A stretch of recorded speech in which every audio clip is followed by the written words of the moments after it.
Afreeca Freecs. Samsung. You know, SKT, obviously the only team that has yet to play a game, but that's going to happen later this week. I think on Wednesday they will be doing that, but we have to get through today's games. Of course, Afreeca Freecs versus Samsung. Should be a pretty competitive series. I think that this might be our first 3-game series that we see this split. Quite possibly, and we are already into picks and bans. We didn't even get to do the entries for the players. So here's the surprise for you guys. Lindarang and SeongHwan are in the game for Afreeca. Neither of these guys have played a professional match. Lindarang has recently swapped from Mickey's mid lane substitute to being Ixu's top lane substitute. SeongHwan has been hovering in the top 50 of the Korean ladder for quite some time. Played a lot of Rek'Sai and particularly Elise recently in solo queue. But this is going to be their debut, and they're doing it against a pretty strong opponent in Samsung. Yeah, it's a little interesting to see that they wanted to pull this out against Samsung rather than, you know, when they had played Longju before in the first game. So interesting decision. We'll see if this is going to pay off for them. But first lock, of course, is going to be that Elise, as Rek'Sai, Kindred, and Nidalee are all taken off the board. And nearly his entire front page of his solo queue right now is just Elise, Elise, Elise. So really prioritizing, trying to make this rookie player comfortable. I also like the Viktor and Azir bans against Crown. Certainly Mickey has played some of those champions in the past, but they're not his big comfort picks. He did actually show up on a Fizz in the series that we saw them play against Longju. That's very true. But Twisted Fate going to be, I think, a little bit more of a premium right now. Now, Crown does have a variety of picks that he can go to. The Varus is still up. And not to mention that in the past, we've seen some great Cassiopeia games, some great Fizz games from him, too. It's very true. Cassiopeia going to be a little bit different with... Very different, with that W these days. You can see, though, the hover coming through over the Nami. We did see this picked in Game 1 for Samsung last time, and Wraith played it quite well. And they're just going to go ahead and revisit that one and also lock in the Ekko, which I think we can safely assume is going to be top lane.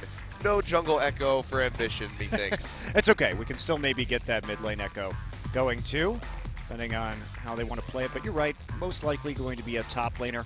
Now for Crown, the early setup here does look like it may be another Varus game. They're starting to get some nice disengage with the Nami in, so that's certainly a possibility. Afreeca could pick for more hard engage here as a result because they've gone for a jungler with a lot of gank pressure in the early game. But notably, Ambition has been left Graves. He did not play Graves. He played Nidalee and Rek'Sai in their last series, but he was absolutely excellent on Graves in the spring season. Yeah, for sure. And it's a little bit interesting that no one has really been touching Graves these days, and we're just kind of shifting back to last season with these Elise and Rek'Sai being the most prioritized jungle picks. But of course, Ekko in the top side, Maokai available, you have to lock it in. He's the most picked champion right now in LCK Summer. That's going to give him his 10th pick, but Kalista comes in as well. So a bit of a surprise because we don't have a Lucian ban or a pick so far in this game.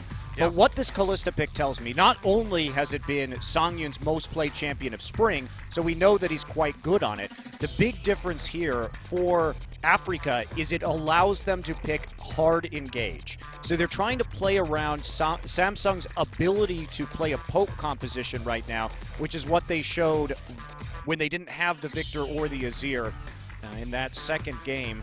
They played against the Rocks Tigers. Now, odds are Samsung will just be pivoting towards a more team fight or pick composition in this case, and they are going to take the Graves, which is exciting because watching Ambition team fight on this Graves is an absolute pleasure. Yeah, it's also going to be the Ashe coming in as the AD carry, and now you can see it's tempting with the Bard, but I don't think we're going to see that one locked in. SnowFlower are tempting with the Blitzcrank. The Bard, though, could be something that we see. Alistar as well. A little bit less priority since the nerfs to his ultimate. 50% is what he starts at with the damage reduction now, and everybody that I've talked to has said that it's extremely noticeable now in the early game. Diving is so much harder with that. But he still offers everything in the late game still. When we talk about his ability to hard engage, that is a major factor for him. And it certainly would pair nicely, considering they've got many forms of hard crowd control to follow up Cocoon and the Twisted Advance. The Braum could be another answer, especially now that we see the Ashe, to make sure that that Ashe arrow is not going to find the right target. And Mickey may just be going straight back to a blind pick Twisted Fate. He is, and stable. Blitzcrank Oh is also my. going to get locked in for SnowFlower. Wow. Well, That Achilles, is- I did not expect that one. This is the first professional Blitzcrank that we have had in Korea since 2015. So this is going to be a massive difference. Oh but my. Afreeca, what did they do in their last games? They played pick compositions. We saw them go Sivir Karma, these champions that can collapse very quickly, and couple it with a Boots of Mobility first Lee Sin. And they're just going hard again. Blitzcrank gets that speed boost off of the overdrive, and when we think about where Blitz could be on the map, look how many forms of single target CC are available for Afreeca. Twisted Advance, Cocoon, Gold Card. Anything is going to set up a really easy hook for SnowFlower. Yeah. And I mean, you could also just throw them in with a Fate's Call, get the knock up, and as they try to run away, grip them right back in. There's so Well, you get double much. knock up, too, because you just power fist right after you get the first knock up. Exactly. And this is, again, Afreeca. They played 2 games where they had strong pick compositions. They're going for it again. It will be a mid lane Ekko and a Fiora. top Fiora. So CuVee is going back to some of the Fiora play we saw from him last season. And their answer to this Afreeca composition is going to be trying to 1-3-1 split push right now. Mickey is hovering the Ignite at least for the moment. We'll see if he actually ends up changing that or not. But Samsung, they see this intense pick composition and they say, all right, if we can ward very well in this game, if we can know where they're trying to make these picks, we can just apply pressure cross-map. And that's going to be their goal. But they're going to have very good vision control to avoid a lot of these strong ganks that are going to be coming in from Afreeca. Yeah. We were talking in the chat earlier before the games got started, and somebody had asked, do you think that we're going to see some new picks today? And I can tell you the answer is, in fact, yes. We have several new picks for you today. I mean, I don't know what I'm more excited for. We got a Blitzcrank here for SnowFlower, but then we also have Mickey's Twisted Fate, which was just banned against him several times last split. I don't even know really what to focus on. Everything is just extremely exciting on both sides, especially Ambition back on Graves. This is going to be a good game. It absolutely is. So looks like Samsung will be able to carve up the map a little bit with the 1-3-1 split push and try and win those duels versus Twisted Fate and Maokai with the Ekko and the Fiora respectively. SnowFlower's been very high up in solo queue recently, but he's only got 20 games on Blitzcrank, so it's not even something he was tipping his hand to coming into this match.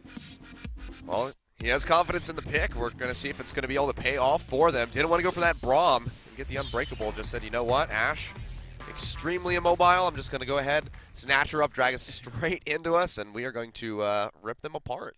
This is really exciting. I really love watching Blitzcrank as a champion in professional play. Is he very binary? Yes. Can he be absolutely awful if you fall behind? Yes. 100%.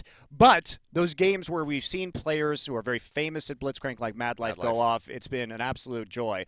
So I'm excited to see what SnowFlower does with this, particularly when we're going for a pure pick composition. In Afreeca, they get 2-0 with pick comps, basically. They're just going to keep on rolling until somebody stops them. Yeah. Even though they have these players in Lindarang and SeongHwan that are just brand new to the professional scene. This shows a lot of confidence, especially in Mickey. Yep, let's go ahead and get into the first game.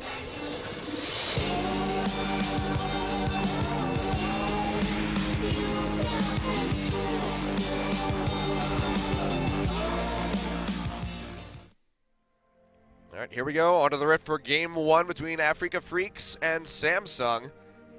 They keep teasing us with these little bits of the intro. We had another extended piece of one at the start of the broadcast, and we keep seeing that one there with Bang. I just want the full video. It's going to come. Let me bask in its glory already. We all want that, but it takes time, especially because SK Telecom wasn't here for a lot of those early shoots. That's very true.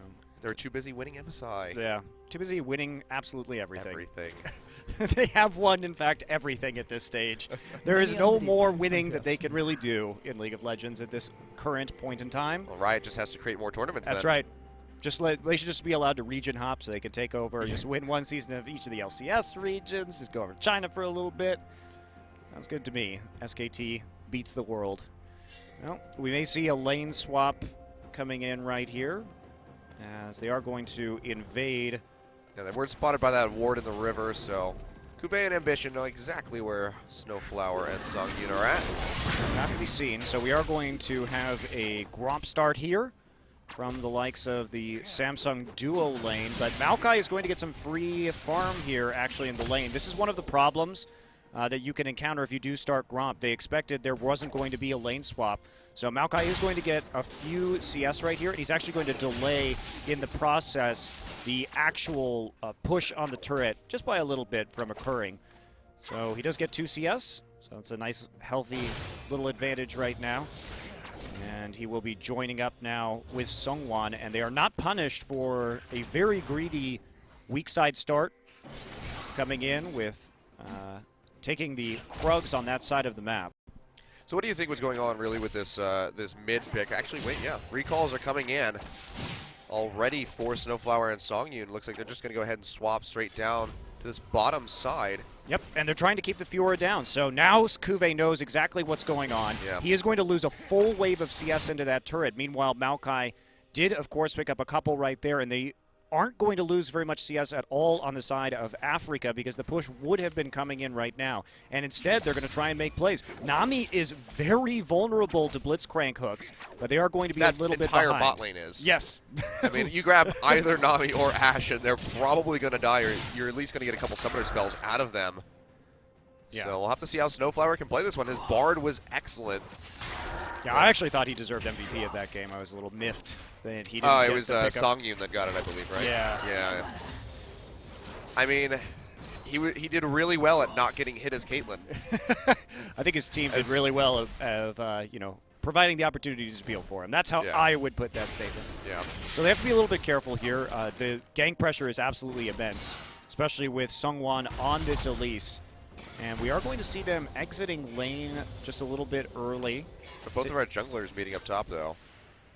It's just going to be a scuffle over rewards, so. You don't want to fight that even matchup, though, with Fiora, Graves versus the Elise and the Maokai at this point in time. There's too much crowd control. 2v2 advantage definitely will be going over to them at this no-item juncture. Yep. Oh, well, it's going to be the first grab of the night over onto Wraith, who's just going to take a little bit of damage as they look to trade out. The bubble not going to connect. They're going in straight in onto Sangyoon, who's getting exhausted. He flashes away, but the auto attack comes through, and Wraith will take him down. SnowFlower going to try to answer, knocks up Ruler, flashes away, though. Now slowing him up with the Frost Arrow, and SnowFlower, flashes it, but it doesn't even matter. Tries to go for the big play.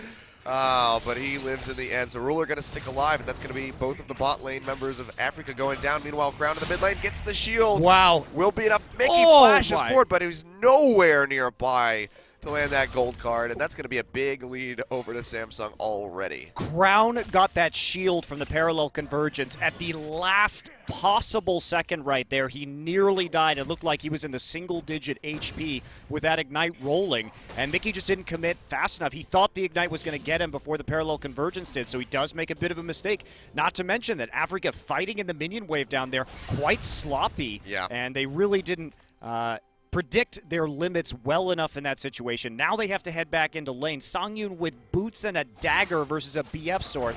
Let's take a look at this one again. And that grab is fine, but Ruler does a very good job of zoning him out so he can't get that damage onto Wraith. Ignite's going to go down at the same time the exhaust will, but Sangyoon overcommits and gets hit by Wraith right at the end. Yep.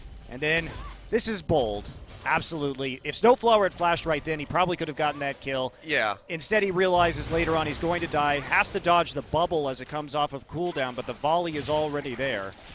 Yeah, really questionable. And they also had vision of the brush that he could have flashed early. early. I think, you should have just flashed straight onto him, get that auto attack, and then take it rather than try to go for the fancy juke play. See, though, Crown's starting to lay down some good damage onto Mickey, but a gold card, and the Q will go ahead and equalize that. Yeah, this lane, kind of a disaster now for Sangyoon. There still is a big tower dive threat, though, once TF and the Kalista hit 6. Yeah. So, especially with the Elise in the game, able to get a cocoon, walk in, tank, and then drop the aggro with the repel. There's still plays to be made on the bottom side of the map, and that's the luxury that Afreeca has in this game, is that ability to safely tower dive and open up the map even if they are behind. Last week, it should be mentioned that in game number 1, Mickey played that Fizz and had a really silly solo death on that champion as well. So his knowledge of all ins has looked shaky at best at the start of this season. It's all right. I mean, we've seen that multiple times from him, Corky, just delivering the package straight into like 4 people in the enemy jungle. So it's just business as usual for Mickey. Though his Fizz was still a little bit cleaner than Smeb's, we could say. Well, yep, and neither of them had outstanding Fizz games, to be clear. One extra factor that we haven't discussed about CuVee coming in with this Fiora pick is with the QSS changes and you now are unable to cleanse off the Grand Challenge. Yep. There are going to be champions like Thresh and like Fiora that are going to see additional play because there's less counterplay to them with items. SeongHwan is waiting here behind the turret. No more Mercurial Scimitar Maokai. I'm sad. That was enjoyable. It's all of the sustain. Oh, arrow's going to go just a little too far south there. Mickey not going to get caught up. Yeah, they throw it away right as they're going to recall as well, so they're trying just to maybe get something in the mid lane right there if they could actually pull it off. Looks like they're not actually going to recall quite yet, though, even though they did push that wave. Big caster minion wave has developed in this bottom side. They are playing more passively right now. Without that Ashe arrow up, there is a very real possibility that there could be a lane gank here from the Elise. So just playing as conservatively as possible, but they haven't really capitalized at all on this early item advantage that they got from the 2 kills. So Afreeca has effectively gone unpunished. Sangyoon's flash is nearly available again. As is Mickey's. Yep. So not applying the pressure where it's quite necessary just yet. See Ambition's just trying to farm up on that Graves as he does. They also don't have to make any plays right now. Samsung's end goal here is to get that unstoppable Fiora and Ekko split push going. So there's not really a reason for them to extra push their advantage. It's more a bonus that they got some of these early kills in an early gold lead because it's going to allow them to scale into a very good place. Mickey also with that Ignite is not going to have the same level of map presence as that Ekko will, especially because he's going to need to go in a side lane, and that does limit his options when it comes to going fully cross-map with just his ultimate. So no TP means that he will actually probably have some troubles. Now it's just going to be general trading. Crown going to go in, uses the ultimate really aggressively, only gets a little bit of damage down. No stun going to come through from the parallel convergence, gets hit by the yellow card. And that's going to be it. So just wanted to throw out the ultimate. Maybe he thought that Ambition was going to be arriving a little bit sooner there and could have made a play, but not going to work out. Yeah, SeongHwan also going for a very early Boots of Swiftness right here. He seems to be cut from the same cloth as Lyra, who went for that Boots of Mobility first, and that could have been an absolute disaster if that arrow had hit and chained into a parallel convergence. Yeah, that would have been pretty dirty. Just going to throw out the collateral damage, try to shove Mickey off this turret so they can get some good damage in. We can see SeongHwan throwing out the Spiderling, going to try to get rid of some of these minions. He's actually going to come in, uses the repel, just drops into them, gets safely underneath the tower. Yeah, seeing if they can get some free shots of the tower right there and keep this Twisted Fate under control as long as possible. But SeongHwan making the right move, helping out. And we also did see the Maokai Lindarang drop down from the top side of the map. They do have a lot of very good vision control with pink wards in the top side. So they are able to make some more aggressive plays. And considering they have the top pressure, just threatening the mid and making sure that that mid lane turret isn't going to be chipped out. Very, very good on the side of Afreeca. Yep. You can see, though, neither of these teams really going to be prioritizing that dragon quite just yet. It is the Infernal Drake, so definitely one of the best ones that you could pick up for your squad. We've saw, I mean, just a couple days ago, we saw as early as about 4 minutes for the Drakes to go down, but this time we're going to be delaying. Maybe we'll see that after a potential dive in this bottom side, as Ruler and Wraith are quite surrounded. Yeah, they don't have... There is a really good ward, actually, from Samsung there to see if Mickey is dropping down. They've got... Look at the 3 wards that they have right there. One at the Wraith camp, or Raptor camp, one in the choke point, and one in the river. So this is going to detect if Mickey is going any way at all, even from base, coming down by those Raptors, in order to attempt to make a play onto the bottom side. So Samsung knows exactly what he wants to do right now. And CuVee is holding his own up in this top side. He's getting a lot of free farm against this Maokai. So Samsung, it's just a game of patience for them. This Elise has been neutralized in the early game The Blitzcrank is not doing anything. The TF is not getting any advantages. And Afreeca will be unable to stop this split push more than likely as long as there is acceptable vision control from Samsung late and they're not just getting caught out. Yep, we can see the Ravenous Hydra there for CuVee almost completed. Already has the Vampire Acceptor and the Tiamat. So just a little bit more.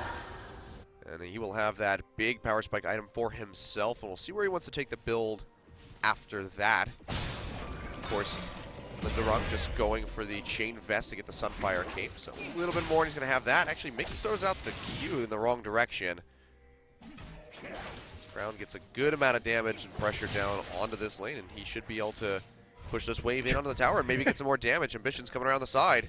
And if he sees him, he may be able to get this. No, Mickey is going to just dodge out right there. Yeah. Make sure they don't get it. SeongHwan, in the meantime, is doing a hard push on this bottom side. Oh, they're going to go in. Comes through. That's going to be SnowFlower popped up, though. Fate's Call comes through to drag him out.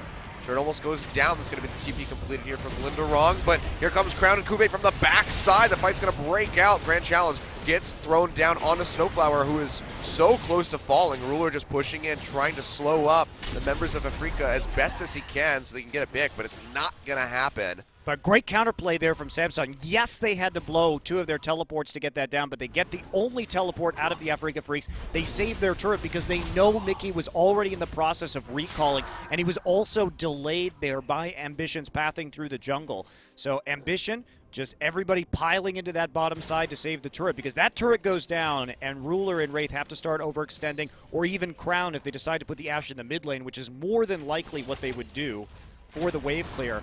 And it could have created a lot of overextension problems and allowed Afreeca to make more picks. So Samsung playing very well around the objectives right now, knowing what they have to commit to in order to keep this game on track for the late game.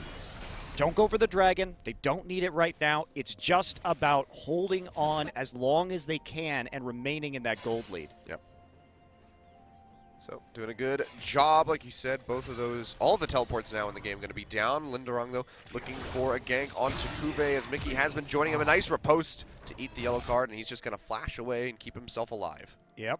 And Lindarang couldn't get in range right there. Flash down on the Maokai after that skirmish in the bottom side. CuVee still had his available, so not a very successful gank. Mickey didn't have to use his ultimate, had already popped that earlier on. So just a quick roam with his level 2 boots into that top lane. But still, Afreeca struggling to make this pick composition work. And Samsung, to their credit, is not allowing them to make any dives. Yeah. With Samsung, it's been about the vision control. So Mickey hasn't been able to use the Fog of War to his advantage to get anything done. And here we go. Oh, wow. Gank going to Ambition, who gets found in his own jungle. And he is probably going to go down there. It is the red buff finishing him off after he flashes over the wall. Meanwhile, on the bottom side, though, they get a catch onto Sangyoon, and he just crumbles under the pressure. So they fire back 1 for 1. So jungle for ADC. Pretty big miscommunication there. SnowFlower had his eyes on the top side of the jungle and was trying to make a play there and get there as fast as he could. And instead, he just allowed Sangyoon to fall behind and get picked off. And now the pressure is turning on this turret right now. In the bottom side, we do see the Twisted Fate going for the Lichbane first build, so he is intending to split push at some point in time. Crown actually has the Rod of Ages, which is what we might expect, and he's just trying to scale too. Great arrow. Yeah, right as he got out of range of the Fate's Call as well. Really good chain CC. Tidal wave directly into bubble. Nothing he could do in that situation. And that's what Samsung displayed for us the first time that we saw these guys play against the Rocks Tigers. The chain CCs was just on point in both games, and they're just showing that, you know what, we've been putting in some work during this off-season rather. Yeah, they have, and they're doing a great job of playing to their win conditions right now. Afreeca hasn't had any kind of opening. Samsung still controlling the river. Ambition does die in the most Ambition way possible, which is to get caught out in the river. Well, still just needs to go back in the jungle, farm up some more, because that's what Ambition loves doing, and hit that point where he can put all of his enemies in the Ambition submission position. I love the Ambition submission position. It's my favorite. But he loves it too. Absolutely amazing at dealing damage and maximizing, basically just squeezing every ounce out of his abilities during these team fights. And that's what has been so impressive about his Graves. So they tried to hit the jungle pool hard in the pick ban, even going so far as first picking the Elise, but I don't know if that's a great strategy considering that you do leave Ambition on arguably his best champion of last season. And have things changed in the jungle? Sure, but his proficiency at that was remarkable in the spring. There's a really good ward there, placed by Samsung, just on the other side of the wall above the turret. It just expired, but it spotted SeongHwan coming in for that lane gank. So that just sent Ruler and Wraith backing off out of respect. The tower goes down, but they stay alive. Ambition trying to create a pick in the mid. Oh, Ambition. He's got the gold cards, and here comes Lindarang and Ambition. This time he's just going to get caught out in the mid lane. Tries to use the collateral damage to make some distance between himself and Mickey, but it doesn't even matter. He goes down. That's a kill for the Twisted Fate. And off that pick, no smite available, obviously. They say, you know what, let's go ahead and pick up our first dragon of the game in 18 minutes. Turtle Drake goes over to the Afreecs. And that's just such a huge communication error from Samsung right there. This Maokai, Lindarang, has been fading down into the mid lane on multiple occasions when he has that wave pushed up this game, and they knew that. And yet they still are playing aggressively on that top side of the map where they didn't have any vision. Oh, well, Crown's going to come in, look for the parallel convergence, but not going to happen. Just trying to zone them off the tower before it goes down. One more push there by Afreeca, and they'll be able to take this one. And they're going to lose the top tier 1 as well. So almost all of the tier 1 tower is going down on the side of Samsung, and that's creating a very slight gold lead here for the Freaks. Yeah, CuVee hasn't been able to control the wave in spite of getting that Tiamat fairly quickly. Oh, it wow. hasn't been working, and Look SnowFlower at this in damage trouble. on the SnowFlower. He's not going to get stunned up, but I don't think he's going to make it out of here alive. Nope, it's going to be the passive proc coming through on the Z-Drive Resonance as Crown finds the kill. Ruler as well, finishing off Mickey. And that was a forced teleport by Lindarang up in that top side. Has to cancel it. Yeah, because he does not want to end up in the thick of 3 people. No, that bubble was already coming in. So now Samsung is going to try and take this opportunity to take the mid tower, which is so crucial to this Twisted Fate. Oh, wow. Sangyoon Crown's just diving onto Sangyoon, and he's completely going to be able to get this kill. Is at least going to evade death. Uses the ultimate to snap back and stop taking those tower shots. So cannot finish off the Kalista, but he got both summoners. Yeah, Sangyoon also didn't have to flash right there. He was already out of range of the chrono break. So he was right on the edge of it, but it looked like he was not going to have to use that flash after all. Still decided to commit to it just so he wouldn't die. Yeah. And one thing we can say about Crown this season is that he's just been going off in these 3 games. And we saw so much of that in the last season too. Just he kept getting better and better and better as the season went on. He drew 2 bans in this game, and we haven't really seen him play a lot of Ekko, but here he is showing up today and really knowing his limits, making sure that he can get some of these solo kills, that he knows when and how he can dive, and it's looking really good. Yeah, and it's just awesome to see that he's showing a different play style of champion here, whereas before we saw the Viktor and the Varus for his games so far this split, very poke heavy. Ekko, sure, you do have that Q that you throw at the Time Winder, and that's fairly pokey, but you need to get up in the face of your enemies if you want to take them down, and Crown is showing that he is not afraid to do so. Yeah, first game ever on Ekko for Crown, and he is looking strong, moving towards the Lichbane himself. Mickey has been heavily delayed. He will be building that Zhonya's Hourglass so that he can gauge and make picks a little bit more aggressively. I really like Mickey's build for this situation, but it is going to be very hard to execute for Afreeca given the kind of position that they are in currently. CuVee just playing conservatively. He knows it's just a waiting game. Be patient. You have better wave clear now that the Hydra is actually complete. You're moving towards the Black Cleaver where you start to be able to really shred Lindarang. And it's just about getting to 30, 35 minutes. And considering that in spite of being down a tower, that Samsung is still in a gold lead, they couldn't have asked for much more. Yeah. Everything coming out really well for these guys. And I kind of want to know, of course, we really can't unless we had an interview with them. Actually, I'm going to hold that thought as Mickey goes in for a really aggressive play onto Ambition. The bubble not going to connect, and Wraith gets locked up on the cocoon. But here comes CuVee from the backside, throws down that challenge there onto Sangyoon, but he's not going to be able to complete it. So yeah, they did use 2 TPs for that, Samsung, so not the best use of teleport. Mickey was fast to pull the trigger on the gate to make sure that he got there in time, but they just didn't have a good angle for engage. And also with these 2 TPs, Samsung doesn't really present basically any flank threat. Fiora flanking, you're not so worried about that. Yeah. Ekko flanking, you're not so worried about that either. It does take a couple of seconds for his parallel convergence to set up before he can go in and provide that CC, and that's not exactly how you play mid lane Ekko anyway. You're not really, the crowd control is great if you can get it, but it's more about dealing the damage. So flanking with him, because he's going to be a lot squishier, is problematic because he will have to either ult or explode basically nearly instantly. So there's not, I think Samsung is misplaying these engages. They need to make sure that they hit with either the tidal wave or the Ashe arrow first, and that's when they can really commit to then these follow up on top of it. Well, so far not able to do that, but still stretching ahead in the lead. Have equalized the tower count, of course, and they find themselves about 2K up so far, but they still are lacking that dragon. Yeah, Sangyoon too has itemized for a QSS second, which is somewhat understandable considering that he did die to some of that chain CC from arrow into tidal wave into bubble. But at the same time, the ideal goal, like Afreeca right now, does he land the hook? He's looking for it.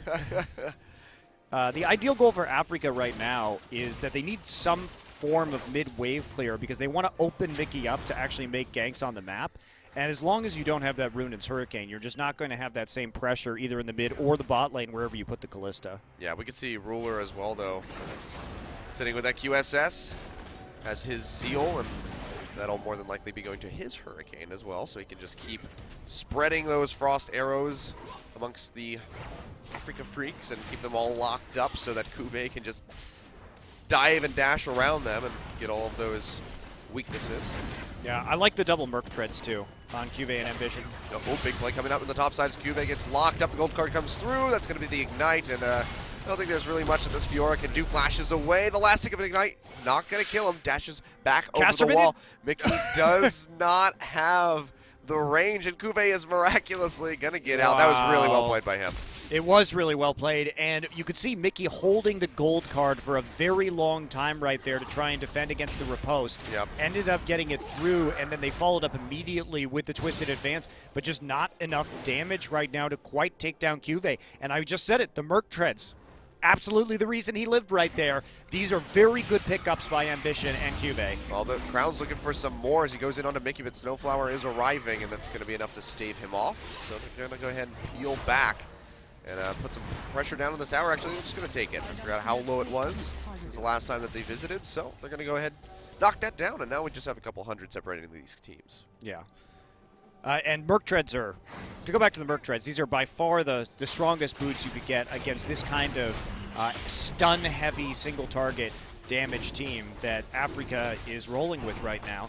And especially because the magic resist is honestly not critical, but there are 4 AP champions in this game on Afreeca. Yeah. And as a composition, they are going to be very low damage in the late game. It's all about picks. They're not really going to be able to fight a 5v5, even though we wouldn't think of, say, Fiora as a great team fighting champion in the late game. Still going to offer a lot more, I think, total damage in a team fight than we're going to see from Elise and Twisted Fate, especially with that Ekko in there too. CuVee strikes back with a turret of his own. Yep, takes that one down on the top side. The Freaks did pick up that Air Drake for themselves. Which, the Cloud Drake isn't good. It's not a good, there you go. Yeah, it's not a good buff right now. But if you had to ask me, what is the one composition that Air Drake isn't absolutely terrible with? It's going to be a pick comp, because you need to be able to run people down and make sure that you can actually finish off some of these kills. So the movement speed is actually pretty nice for them. Yep. See if Blue Buff can take it away. The Cocoon lands here from SeongHwan, and that's going to be the hook as well. Tidal Wave gets thrown out. Ambition uses the collateral damage to create some distance, and he will be able to make it out. Kilios, that's why people don't play Blitzcrank. Yeah. He's great when you're ahead. That's the kind of stuff that happens if the enemy starts to get a gold lead on you, if they start to get a lot more items. You hook somebody in, they just don't die. Or alternatively, they want to get hooked in. And if you hook Ambition in, he's just going to unload a bunch of spells in your face, and he will be very tanky once he uses that quick draw. Yeah. It's not exactly an ideal situation.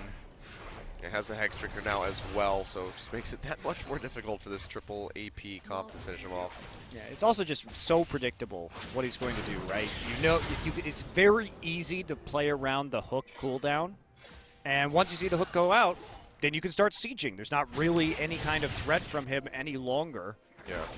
Just we're going to run around in circles really fast. He's gonna flash E. Yeah, that's not all you got at that point in time. It's not great. He's pretty useless once that hook cooldown goes down. So good players and playing at this level of competition, very difficult. Is they're looking for a pick right there. They're basically desperation, party pushing.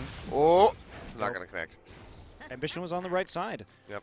For that, staying well away from the brushes where he knew there was a threat, and top-level players don't have a very hard time playing around Blitz. I just like that they can't actually sit in the pit and try to go for a pick over the wall because his passive just aggroes Baron and they start taking free damage. Yep.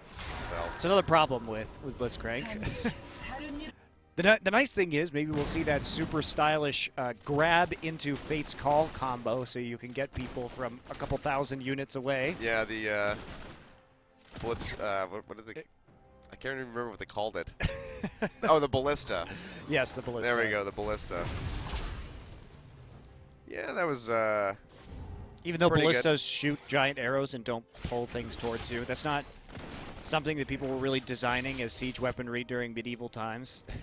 They didn't have any device, to my knowledge, that would just yank guys off the ramparts of castles. If Kalista wasn't just like a I want to stack up Ren type champion, it could be the Blitzcrank, but it's not. Wraith though getting caught by that gold card. Tidal Wave comes out, knocks up Mickey, has to use the Zonias. CuVee has arrived. Mickey just trying to run out. Fate's Call goes through, knocks up 2 members. Crown and Ambition going low, but CuVee just going to go ahead and throw down the grand challenge. But he looks like he might get finished off, has to dash away. But that's going to be Sangyoon chasing with the Kalista, and he's able to find the kill. Ruler as well getting locked down by SeongHwan. They find that kill. So far, it's going to be a 3-for-0 in favor of the Freaks. They're looking for more. Ambition, he's going to fall as well, and it's only Crown able to make it out alive, but the Freaks just a little bit too low to even try to go for this Baron, so they're just going to have to back off. And there's no point in fighting that fight if you're Samsung right now. You just don't want to commit yet. CuVee is going full damage. I thought he would start building tanky after he went for the Black Cleaver, but now he's going for a BF sword. And you're fighting right now exactly the way Afreeca wants to fight, in these little skirmishes. CuVee is there, but Sangyoon already coming through. Hook is going to miss, but they bounce him right into CuVee, or right into, I guess, Crown and Ambition right there. So a lot of the damage already taken out of this fight. Grand Challenge goes down, but CuVee can't actually proc it at any point in time because he is locked up by all of that crowd control. Crown here tries to go back in, parallel convergence after getting down with the Zonias, has to flash over the wall, and Ambition just gets so greedy right here. Also, he could have killed Mickey. He did have an extra shot left in his shotgun. He wasn't reloading at the time. Yeah, should have just cut your losses. Knew that, accepted that you were going to die, and just going for the kill. See Crown splitting in the bot side. TP is available, but the Baron's been started up, and of course, Sangyoon is a Kalista, has those Ren stacks coming through. It's going to be the TP here now from the Ekko. Throws out the parallel convergence. It's going to be a big turnaround here for Samsung. Lindarang going to be the one getting targeted, but here comes Mickey. Gold card drawn. It's going to connect right onto Crown, locks him up at the front side. CuVee still hot on the chase, finishing off people, and Mickey is just going to try to sprint his way up toward this top side, but he doesn't have many places to go. And Ambition actually misses the Q, so Mickey's just going to keep running around, and Ambition's not going to help his team with the Baron. Wow, this game, Achilles. So they knew that Crown still had his teleport up, and they tried to 4v5 the Baron where Mickey was not in range to actually teleport. And now he's just going to provide a sacrifice to the Blood Gods, the mid lane turret, because he has nowhere else to go. They accept. They do accept. This game has been all kinds of sloppy, Achilles. I don't understand why Samsung is taking so many early risks here. They do hit SnowFlower with the arrow right away, and they full combo with the Graves onto him. And Sangyoon does pick up the Blitzcrank and try and hurl him back in, but they're just taking so much Baron damage right now. And Mickey all of a sudden shows up while his team is already losing the fight to the massive amounts of AoE that Samsung is throwing at them, and CuVee simply waits for the spider to come down. Yep. And that's the Baron picked up there for Samsung. A pretty clear-cut gold lead, as well as their first dragon. It will be the Mountain Drake. So getting that increased damage to structures. So it's going to be quite nice for these guys. They can just continue forward. Now they have increased structure damage and Baron-empowered minions. That should make pushing very, very easy. Man, Afreeca got gifted that fight, and they had to go back because they were low, but push out the waves at that point. Just set up vision and wait for more picks so that you can actually do an objective right there. Yep. Don't fight when Samsung has plenty of time to get back from base to that Baron, and they still have the TP available. And especially don't fight if you know that and your Twisted Fate isn't there to help burn down that Baron very quickly. Just a really bad Baron from Afreeca. Yep, you can see that's going to cost them the tier 2 in the bottom side. SnowFlower looking for a grab, but he was off by quite a bit. And this Blitzcrank, they're probably hating themselves a little bit for going for this one because it's not worked out well at all. Yeah, there's not. That's the thing about Blitzcrank, though. It either looks great or it looks terrible. There's no in between. If you have vision control and you can play around wards and you can stand in a pink ward and hook people over, you look like a god. But if you start to lose the game, the enemy support and jungle start to invade you, and they know exactly where you are, exactly when you've used your hook, then it's just too easy to play against. Yeah, they're making him look like a fool right now. And I mean, he teased the Bard and the Braum, both which would have been pretty good. Kind of locked up people with the Bard ultimate. Braum blocking the arrows, the Q from the Ekko, like the volleys. There's so much stuff that you can deny. Collateral damage as well. And realistically, both Bard and Braum are also good in pick compositions. You have the Braum passive to slow down. You can throw him in to create a pick with the Kalista, Fate's Call, and then you get the concussive blows and everything. Yeah, concussive blows. You get the ultimate coming in from the Braum too after you start to engage somebody. Bard has that long-range pick potential where you can throw out that Tempered Fate and give Twisted Fate time to port in. So there are lots of options, and now they have to deal with this, which is a huge split push from Samsung that is incredibly hard to deal with for the likes of the Afreeca Freecs right now. Yeah, SnowFlower's still looking for a grab, but he just can't get him. It's there's like, that right, threat down. We'll see you in 8 seconds. And they can just continue this push as the minion wave gets ready to come in. CuVee is still just keeping Lindarang busy up in that top side, whittling down the tower. You can see he's got so much sustain from that. He's got another Vampiric Scepter on top of his Ravenous Hydra, and that's going to be Samsung pushing the go button in the mid side. They already take out SnowFlower. Mickey trying to get out of here, but he's not going to be able to. Ambition goes for it and finishes him off, and he's going to go straight in underneath the tower with the help of Crown and take out Sangyoon. SeongHwan going down the back side. It's just Lindarang, the only one alive. Use the TP and can't find anything. And now this could just be the end of the game right here. Absolutely, Achilles. And the CC underneath that turret was beautiful. The parallel convergence, they start to cast that. And then the arrow comes in. They finish off with the parallel convergence underneath the turret. It gives time for the travel time to get there. They set it up and they make it look so easy. Samsung with another great CC chain. And as a result, they're just going to win this game. Yep. They finish off Lindarang right in the end, giving him his second death. But at 35 minutes, Samsung taking game 1 over the Afreeca Freecs. I think Samsung had a really good read on what Afreeca was trying to do right there. The problem playing around that first Baron aside, where they did lose far too many people sort of filtering in one by one, they looked decisive in the other phases of the game. They looked like they knew by the end that they had a very strong advantage. And right here, we're going to take a look at some of the damage. The Ekko and the Ashe topping the charts. Yep, Ruler doing a really good job with that Ashe, just constantly hammering in damage. I mean, Crown as well with this Ekko. He put down so much pressure in the side lanes early on in that game. Expanding his champion pool, it seems. Now pulling that one out, and we'll have to see what he's going to bring into this next game. Maybe he can get his hands on something like the Viktor or the Varus. Decided not to go for the latter this time, but it's good to see that he can adapt to other playstyle champions. Absolutely, and Afreeca went for an all-in playstyle where they needed to get things rolling in the early game. They gave up some really silly kills in the mid and bot lane, which set them behind, and that there's not really a way you can recover with that aggressive of a pick composition, especially one that includes Blitzcrank. Team fighting in the mid and late game is going to be extraordinarily difficult. And not only that, Samsung drafted a team composition that would win in the 5v5 under most circumstances, even though, remember, they were an Infernal Drake down. So they didn't have the 8% damage buff. Yeah. And Afreeca did. They were still losing those 5v5s. And we don't even think of Fiora and Ekko being the best at engaging these team fights. So they had two ways that they were going to beat them, either in a 1-3-1 or in a team fight. And that shows that Afreeca took a big chance on their draft. Yeah, and I mean, it was just sloppy play overall for the most part. Samsung in that last fight underneath the Tier 2 tower in mid was pretty clean. That was but great. Everything prior to that was pretty sloppy. But we're going to go to a break, guys. When we come back, we'll have Game 2, Afreeca Freecs now down on underneath of Samsung. Or the Cranecasters are still talking, and we're just going to sit here, but we're going to get ready to go to a break. The music means it's time. See you in a few, guys.